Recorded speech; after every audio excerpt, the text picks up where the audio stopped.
الرجیم بسم اللہ الرحمن الرحیم الحمد للہ رب العالمین وصلی اللہ علی محمد وآلہ الطاہرین اللہم صلی علی محمد وآل محمد۔ دیکھیے احکام میں آج تیسرا درس ہے، ٹھیک ہے۔ آپ دہراتے ہیں؟ جی ہاں، تو وہ تو ختم ہو گئے نا، تو ہم دہراتے ہوئے آ رہے ہیں، ٹھیک ہے جی جی ہاں فوزی کیا نام ہے، اسما جی ہاں دہرا رہے ہیں، وہ تو ختم ہو گئی تھی نا یہ، تو اس لیے کہ آپ لوگ جو شروع میں نہیں تھے ان کے لیے دہرایا بھی جائے گا اور یاد بھی ہو جائے گا، ٹھیک ہے۔ ٹھیک ہے جی ہاں تیسرا سبق طہارت کے بارے میں ہے، ٹھیک ہے۔ جیسا کہ پہلے سبق میں بیان ہو چکا ہے کہ اسلام کے تمام جو پریکٹیکلی مسائل ہیں، عملی مسائل ہیں جو پریکٹیکلی ہیں، انہیں کیا کہا جاتا ہے؟ پریکٹیکلی مسائل کو احکام، جنہیں انجام دیا جاتا ہے، جن مسائل کو انجام دینا پڑتا ہے، پریکٹیکل میں لانا پڑتا ہے، ان کو احکام کہا جاتا ہے۔ ان احکام میں کچھ، اور یہ بھی بتایا کہ احکام جو ہیں وہ 5 طرح کے ہیں، یا واجب ہیں یا حرام ہیں یا مستحب ہیں یا مکروہ ہیں یا مباح ہیں۔ ان احکام میں کچھ پر عمل کرنا واجب ہے، جنہیں واجبات کہا جاتا ہے، اور تمام واجبات میں جی نماز، جتنے بھی واجبات ہیں ان واجبات میں نماز ایک اہم اور بنیادی عمل ہے۔ آواز آ رہی ہے میری آپ لوگوں کو؟ جی ہاں جی، تو اسلام کے جو پریکٹیکلی مسائل ہیں انہیں کیا کہا جاتا ہے؟ آپ سے اگر کوئی سوال کرے اسلام کے پریکٹیکلی اور عملی مسائل کو کیا کہا جاتا ہے، تو آپ کہیے فروع دین یا احکام، فروع دین یا اگر احکام۔ اسکرین شو نہیں ہو رہی، اوہو، کسی کو نہیں ہو رہی ہے؟ آپ کو ہی نہیں ہو رہی تھی؟ مجھے تو نہیں ہو رہی۔ نیٹ ورک تو پرابلم اب ہو رہی ہے؟ جی جی ٹھیک ہے، بند کر کے دوبارہ کھولیے۔ تو اگر آپ سے کوئی سوال کرے اسلام کے جو پریکٹیکلی یعنی عملی مسائل ہیں ان کو کیا کہا جاتا ہے، تو آپ کہیے احکام یا فروع دین۔ یا آپ سے کوئی اگر کہے کہ اسلام کے جو وہ اعتقادی جو قوانین ہیں ان کو کیا کہا جاتا ہے؟ اصول دین، ٹھیک ہے۔ اور اسلام کے وہ قوانین جو انسان کی رفتار و گفتار سے تعلق رکھتے ہیں انہیں کیا کہا جاتا ہے؟ احکام۔ بتایا تھا نا اسلام کے قوانین، اسلام کے جو دین اسلام کے جو قانون ہیں، دین اسلام جی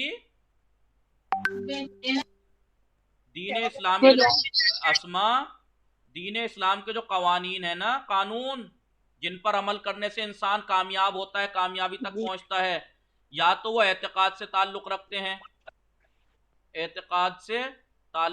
جیسے اصول ہیں تعلق رکھتے ہیں، تو انہیں کیا کہا جاتا ہے؟ اصول دین، کیونکہ اصول دین کا تعلق کائے سے ہے؟ اعتقاد سے ہے۔ آپ کا جاننا ضروری ہے دلیل کے ساتھ کہ اللہ ایک ہے، عادل ہے، نبوت کو، امامت پر، قیامت پر، ان پہ ایمان، آپ کو اصول دین پر ایمان، اعتقاد رکھنا ہے ان پر مضبوط۔ اور اسلام کے کچھ قوانین ایسے ہیں جو انسان کے پریکٹیکل سے تعلق رکھتے ہیں، جنہیں کہا جاتا ہے عملی مسائل، جو جی ہاں پریکٹیکلی مسائل ہیں انہیں کیا کہا جاتا ہے؟ یا تو فروع دین کہہ لیجئے، ٹھیک ہے، یا تو فروع دین کہہ لیجئے، یا کیا کہیں؟ احکام۔ نام فروع دین یا احکام ایک ہی بات ہے۔ نماز، روزہ، حج، زکوٰۃ کے احکام، کیونکہ احکام جو ہے نماز، روزہ، حج، زکوٰۃ کر کے دکھانا ہے نا، پریکٹیکل میں لانا ہے اگر فروع دین کو۔ اسکرین نہیں شو رہی ہے آپ دوبارہ سے کنیکٹ ہوئیے۔ جی آپ لوگوں کو دکھ رہی ہے علی اصغر اور اسما؟ جی آپ کو اسکرین دکھ رہی ہے نا؟ جی جی جی جی، تو اسلام کے جو قوانین ہیں، قانون ہیں، کچھ تو ایسے ہیں جو اعتقاد سے تعلق رکھتے ہیں، جنہیں اصول دین کہا جاتا ہے، کچھ ایسے ہیں جو پریکٹیکلی PRICTL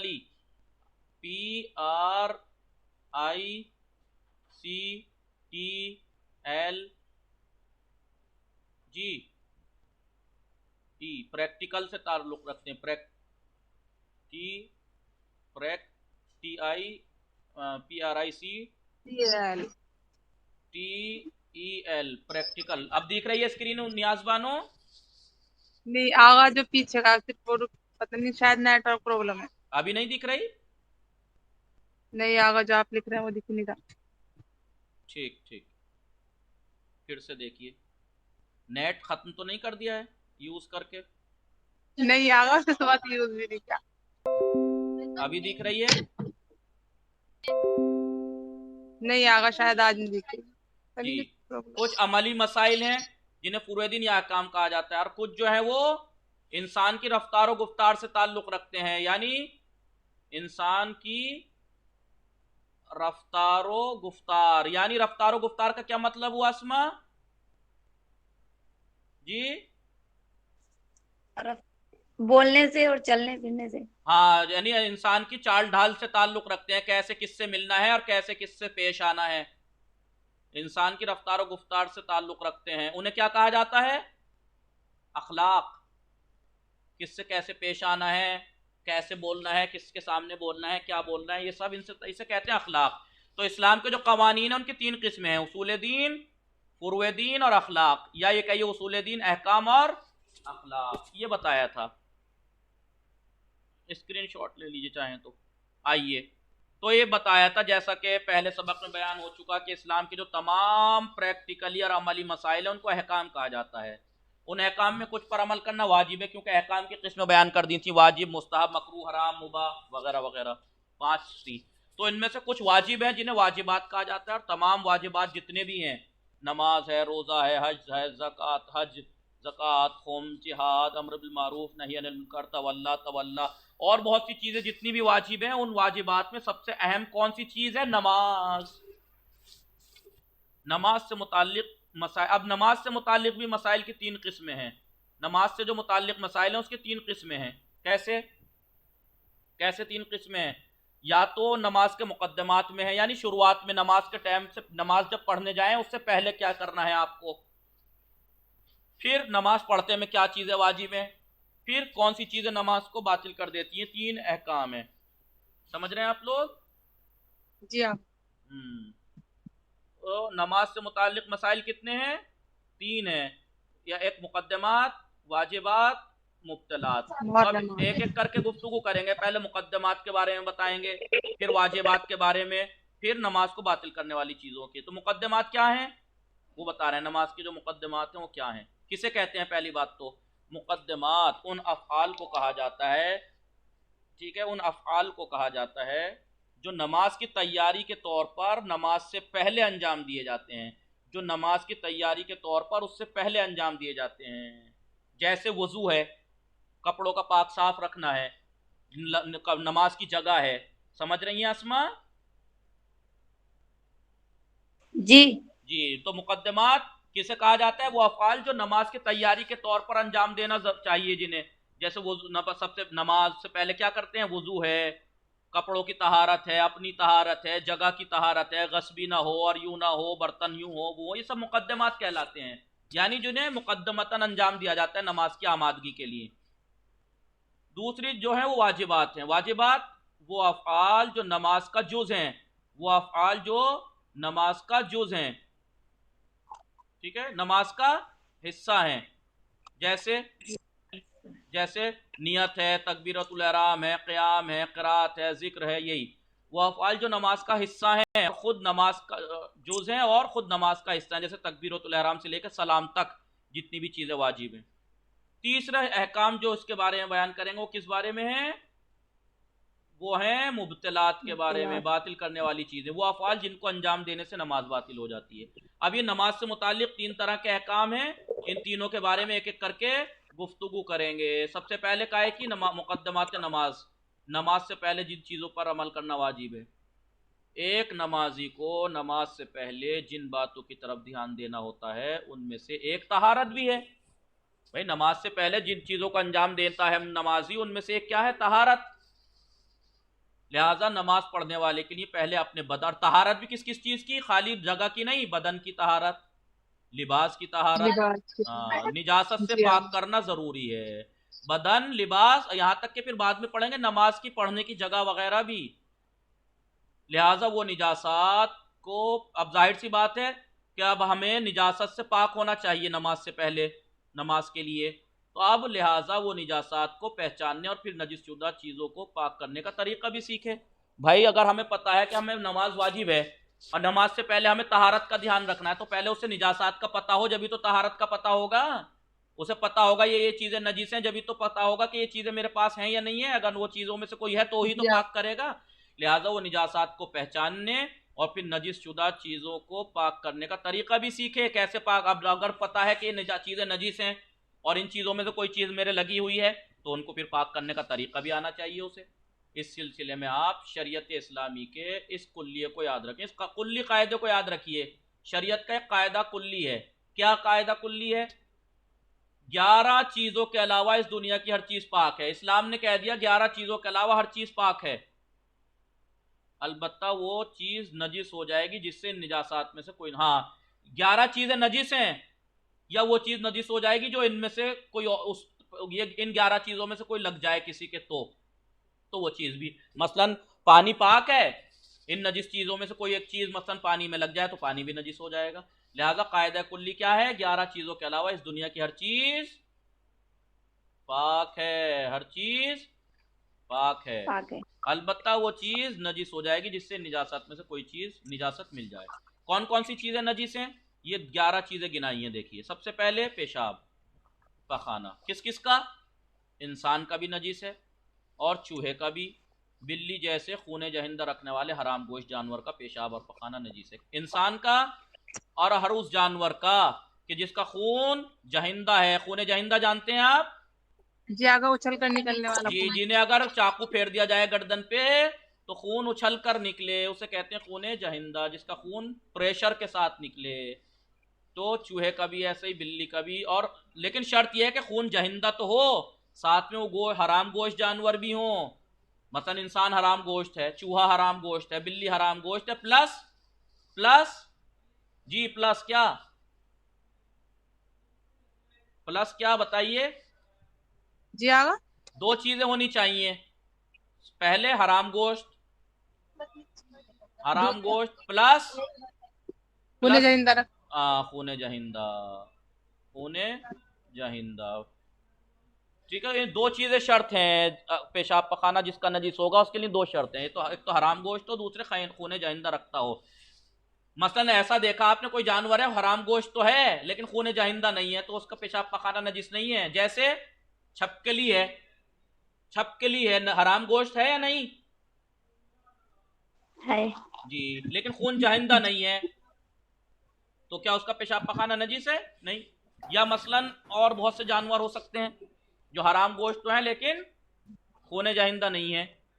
یا یہ کہ خون جہندہ، یا پھر اس کا اپوزٹ کر کے دیکھ لیجئے. انہوں نے دونوں چیزیں ہونی چاہیے. کیا کیا؟ حرام گوشت اور خون جہندہ پلس خون جہندہ. اگر سانپ.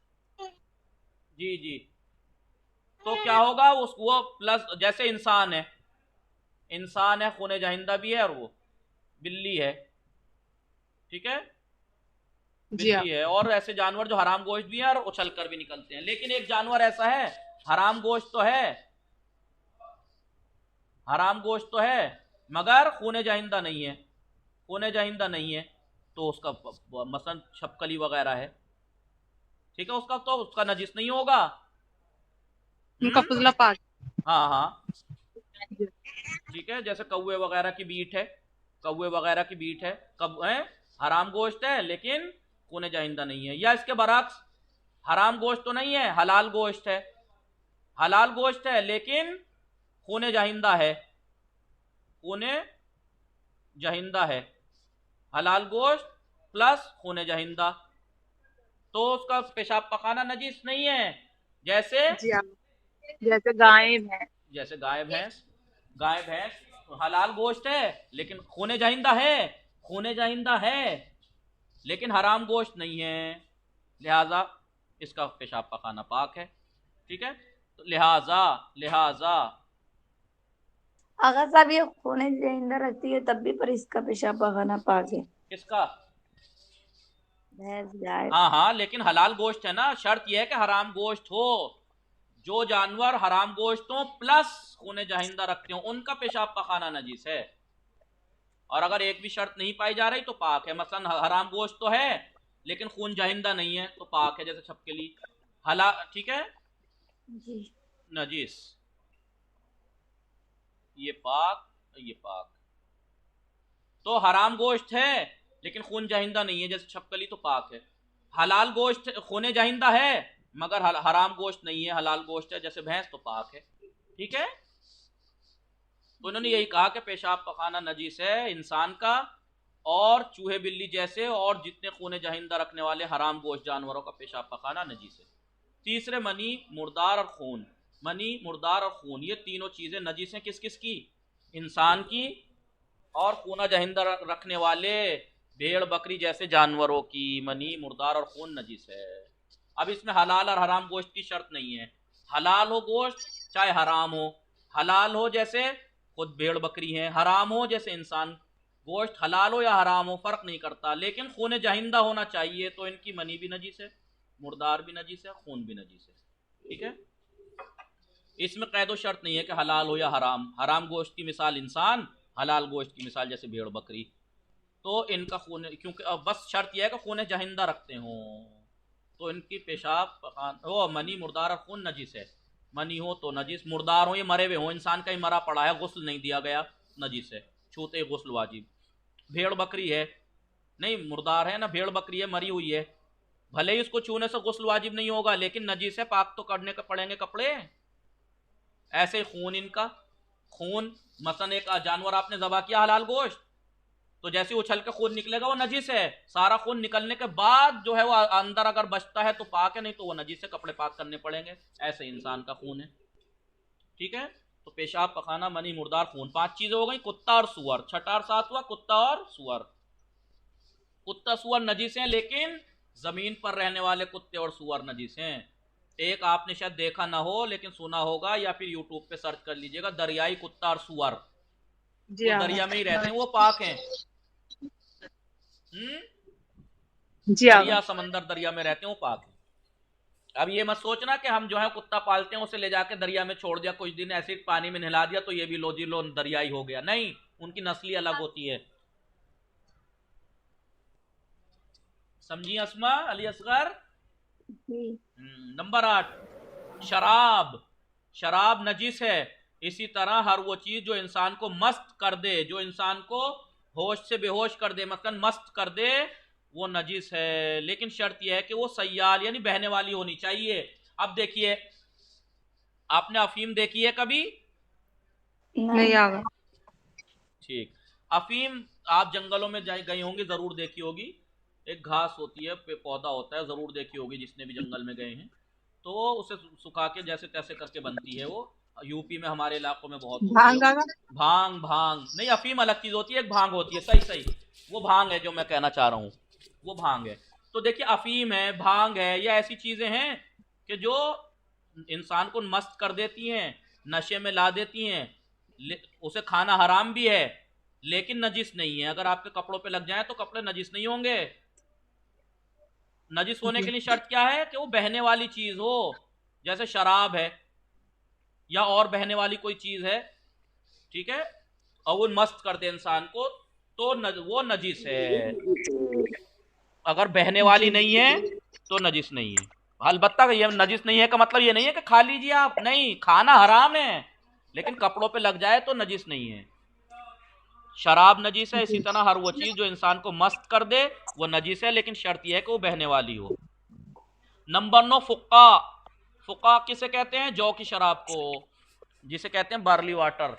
जौ की शराब नजीस है, लेकिन लेकिन लेकिन जौ का वो पानी, देखिए, एक होता है जौ की शराब, एक होता है आब जौ। एक होता है जौ की शराब, एक होता है आब जौ। फर्क है इसमें, जी। क्या फर्क है? जो जो की शराब होती है ना, अगर उसको बहुत ज्यादा उबाल के बनाते हैं ना, हाँ, और एक होता है आबे जोश जौ। देकर। आबे जौ, जौ का पानी। तो जौ का पानी, जी। आबे जौ, डॉक्टर बताते हैं किसी बीमारी में वो पाक है, लेकिन जौ की शराब नजीस है। ठीक है, समझ रही हैं अस्मा? हाँ, तो यही कह रहे हैं कि फुका यानी जौ की शराब नजीस है, लेकिन जौ का पानी, जौ का वो पानी जो तिब्बी तरीके से, डॉक्टरी तरीके से तैयार किया जाता है और आबे जौ कहलाता है, वो नजीस नहीं है। काफिर, काफिर नजीस है।